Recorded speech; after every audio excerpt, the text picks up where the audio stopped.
Hi guys, as of the moment mag alas 12 na ng tanghali, naglalakad si madiskarting nanay 19 here papunta sa pwesto. So buti na lang hindi ganun kainit, far away. Ito pang daladala ko guys, yan no, tsaka mayroon pa din sa balikat.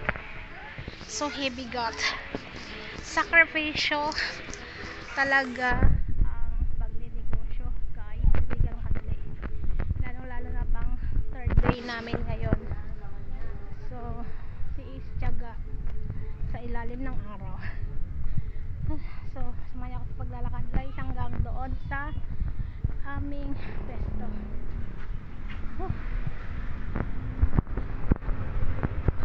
Ibang way po kasi itong dinaanan ko, parang napalayo yata ako.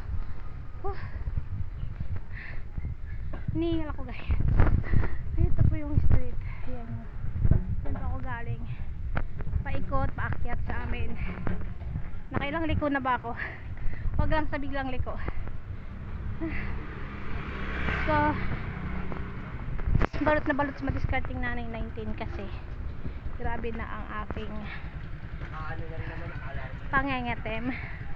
Ang pekas nagsilabasan. Ganoon talaga daw pag mistesa. Ang mistesa lumalabas ang pekas.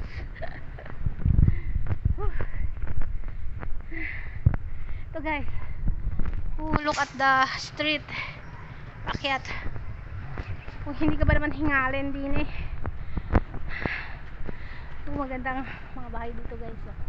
Ito po ay kasagsagan ng Gervasio Street. Gervasio Street, ayan o, kita nyo yung puti, corner Gervasio Street. Ganda ng bulaklak dito. Here, bulaklak. Ganda ng bulaklak, ang ganda. Liliko pa tayo isa.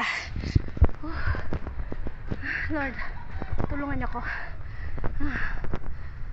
Hingal kabayo. Hindi lang kabayo, kalabaw pa. My gosh, it's very hard.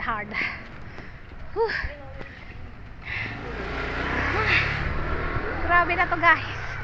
Ito, ganda ng bulaklak rose. So saan tayo pupunta? Pababa. Ayan, hanggang dun sa may tapat ng gulong. Ayan guys, tara. Diyos me, Marimar, shout out babies loves. Ganito ang araw na lakaran ni madiskarting nanay, daming bit masakit ang balikat, both sides, kasi ang heavy gat ang dinadala ko. Hindi ko nga alam kung tama ba itong binagagawa ko sa buhay ko. So nandito na tayo. Dito pa tayo pupunta sa gate. Ayan, sa gate na green. Diyan kami pepesto. Yan. My goodness, nakahirap ng buhay. Ito, ayusin pa namin to guys. Dapat dito kami pepesto o sa kanal. Dami pang gawain dyan para makapix yung ating gawain. Naghabol ako maglaba. Naghabol daw siya naglaba.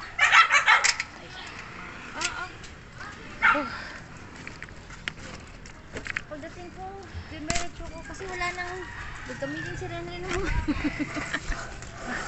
Anong merienda natin? Nandito na tayo. May aso sila.